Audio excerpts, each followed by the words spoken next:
All right, here is a quick how to find the electronic textbook that we use. It is through our library. So right now I am in our course in a student view. You can see this funny purple bar. You won't have that, but I'm on a fake student account. Go to Modules, and once you complete week 1, which is a few things to do, the rest of the course should open for you. I'm going to collapse week 1, just like I like a clean screen. And week 2, if it is collapsed already, just click it to open. And there's an overview video for every unit. And it's not very long, but it gives you a general sense of the material that's going to be covered in that unit. The study resources is the first kind of critical one after you watch the video overview. So click it to open it. And it has a study list guide of questions. This is actually the questions that are on the non-listening quiz. There's a big pool of them and they are randomized. So I suggest to print that out and fill in the questions as you read along, and you may have to go back and forth occasionally. Before we get to the eText, every unit has additional readings or websites to view. This is one of those additional readings, and there are questions in this study list. From that, there's an article on women in the blues, and don't forget the wiki article on the $1 Million Quartet. There are definitely questions in the list for that. The eText, where the majority of the questions live, is here. There's a link to our Santiago Canyon College library, and let's go through it.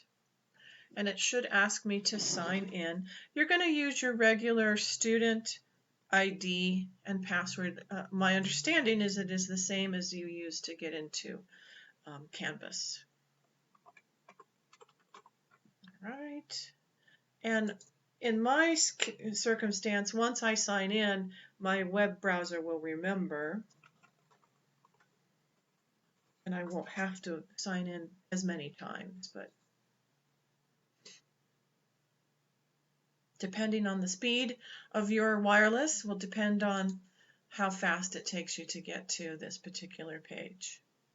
So American Popular Music, the Rock Years, you want to click on Full Text Access, and then once more on EBSCO, eBooks, and that'll take you to our electronic textbook. Once it loads, you have a whole bunch of options of things you could do. The table of contents, you can expand it over here and get to it. You can read chapter by chapter this way, which is really nice. You can also download a full PDF, but I believe it is a limited time that you get to keep it. I don't know that that's necessary, but that is completely up to you. I have included chapter by chapter PDFs in that study resources area in case we've had circumstances at other colleges where the library has a technical speed bump and we need to, complete our reading for a quiz or something. You could, I believe, download and print just a chapter by chapter, which might be even better if you'd rather have a physical copy in front of you. But if minimally, you might want to have this open in a separate tab on your browser so you can then fill in your questions. All right, so I'm going to close that one out and go back here. So I'm back into the Unit 1 Study Resources area. So that's about it for finding the ebook. You have some reminders. I usually put a lot of reminders in my courses. And then below is a whole list of resources that are not required. I'm a nerd for history and for a lot of things in popular culture, particularly popular music, and so I read a lot, but there's some interesting, if you're of that ilk and you want a good biography, there might be one in here. The Hank Williams biography is excellent. There's some documentaries in here as well, so each unit will have some of that. So there you go, folks. Good luck getting the ebook, and I'll see you online.